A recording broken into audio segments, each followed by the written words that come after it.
Hey guys, good morning, welcome to new video. इस वीडियो में आप सीखेंगे कि तिहाई या दो चौथाई, तीन तिहाई, ये इस तरह के जो सवाल होते हैं उन्हें किस तरह से सॉल्व किया जाता है। दो तिहाई, एक चौथाई कैसे लिखा जाता है, ये सब चीज़ें आप इस वीडियो में सीखेंगे और इस पर बेस कुछ एग्जाम्पल भी देखेंगे ताकि आपका ये वाला कंसेप्ट अच्छी तरह से क्लियर हो सके।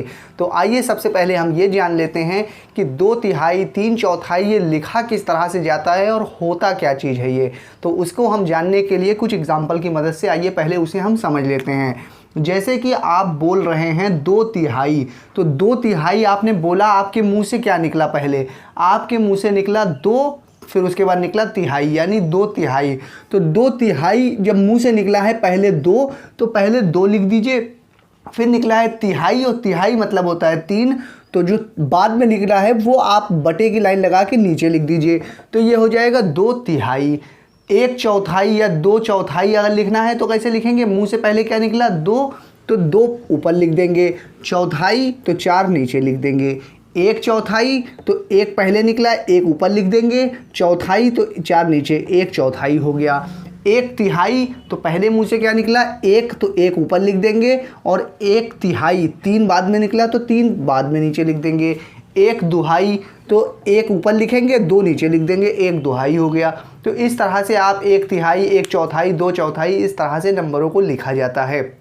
तो इस तरह के नंबर आप लिखना सीख गए हैं, मुझे उम्मीद है।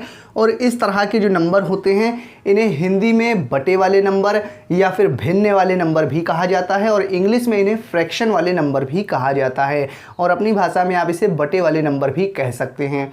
तो इसका एक और एग्जाम्पल आप ये देख लीजिए कि ये सिंपल फ्रैक्शन है, सिंपल भिन्न है, सिंपल बटे वाला नंबर है। लेकिन अगर मान लीजिए इस तरह से लिखा हो दो और फिर यहाँ लिखा हो तीन, फिर नीचे लिखा हो चार, तो इस तरह के नंबर को क्या कहते हैं? ये भी फ्रैक्शन है, ये भी बटे वाला नंबर है, ये भी भिन्न वाला नंबर है। लेकिन इसको कैसे पढ़ेंगे वो देखिए।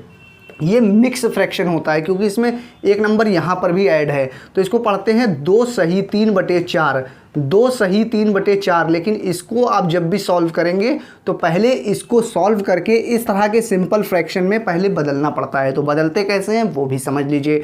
इसका इसमें गुणा किया जाता है, जितना आए उसमें ऊपर वाला नंबर जोड़ दिया जाता है। जैसे कि यहाँ पे चार और दो है, इसका इसमें गुणा करिए, 4 2 जा 8 होता है, 8 आया, 8 में ऊपर वाला नंबर जोड़ दीजिए, 3 तो 11 हो जाएगा, 11 लिख देंगे। और फिर नीचे जो नंबर था वो वैसे ही लिख देंगे। तो 11 बटे 4, इसको जब हमने सॉल्व किया तो सिंपल फ्रैक्शन इस तरह से बन गया, इस तरह के नंबर में ये बदल गया। अब इसको आगे सॉल्व कर सकते हैं।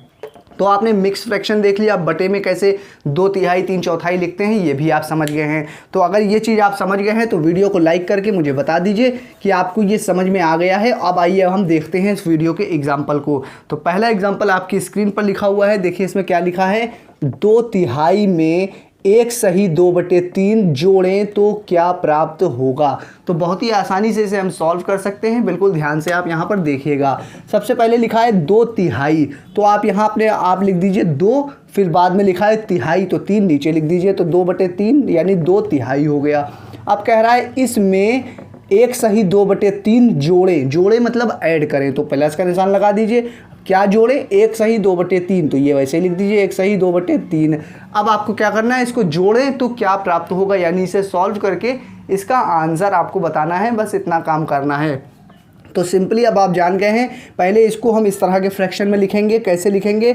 दो बटे तीन है वो लिखा रहने देंगे, प्लस इसका इसमें गुणा करेंगे, 3 1 जा 3, जितना आया उसमें ऊपर वाला नंबर जोड़ दीजिए, 3 1 जा 3 और 2 जोड़ेंगे तो 5 हो जाएगा, 5 ऊपर लिख देंगे, नीचे जो नंबर था वो वैसे ही लिख देंगे।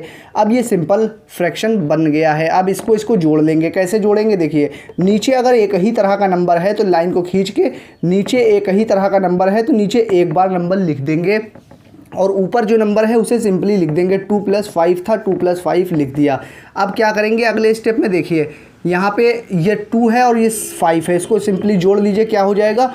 2 और 5 मिला के होता है 7, तो 7 लिख देंगे। नीचे 3 था तो नीचे 3 लिख देंगे, और यही आपका आंसर हो जाएगा। तो 7/3 या 7/3 इसे इस तरह से पढ़ सकते हैं। ये इस तरह से आप इसका एग्जाम्पल का आंसर निकाल सकते थे। तो ये एग्जाम्पल मुझे उम्मीद है आपको अच्छी तरह से आ गया होगा। आइए इसी एग्जाम्पल पर बेस एक और एग्जाम्पल लेते हैं ताकि इस तरह का कंसेप्ट आपका दो तिहाई तीन चौथाई वाला अच्छी तरह से क्लियर हो जाए। तो अगला एग्जाम्पल आपके स्क्रीन पर है और इसमें हम देखेंगे कि अगर 1/3 2/3 में से किसी भी 2/3 या 3/4 को अगर घटाया जाता है तब क्या बचता है। तो आइए इसे भी हम देख लेते हैं। यहाँ पर लिखा हुआ है 3/4 में से 1/4 घटाने पर क्या मिलेगा।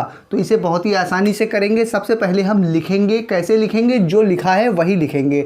यहाँ लिखा हुआ है 3/4, तो पहले लिखा है 3 तो हमने पहले 3 लिख दिया, फिर चौथाई बाद में है तो 4 उसके नीचे लिख दिया, 3/4 हो गया। अब इसमें से 1/4 घटाने पर तो माइनस का निशान लगा देंगे और 1/4 तो 1 पहले है 1 ऊपर लिखेंगे, चौथाई 4 नीचे है तो 4 बाद में लिख देंगे, तो 1/4 हो गया।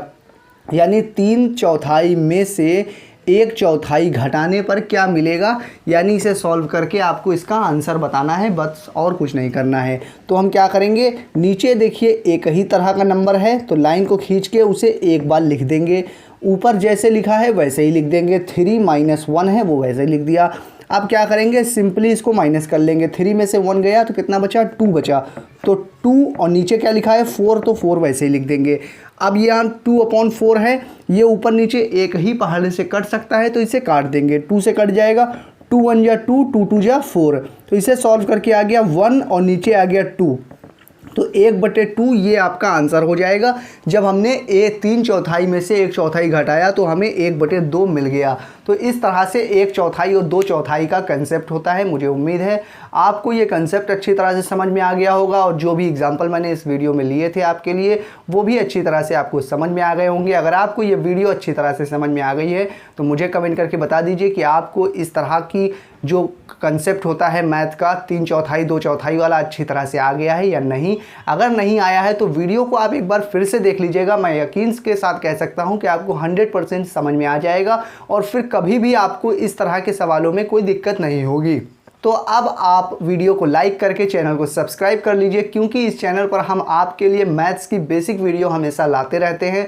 तो अगर आप मैथ्स को इम्प्रूव करना चाहते हैं तो आपको चैनल सब्सक्राइब करके बेल आइकन दबाना बहुत ज़रूरी है। हम आपसे फिर मिलते हैं किसी और वीडियो में, जब तक के लिए बने रहिए जय सर के साथ।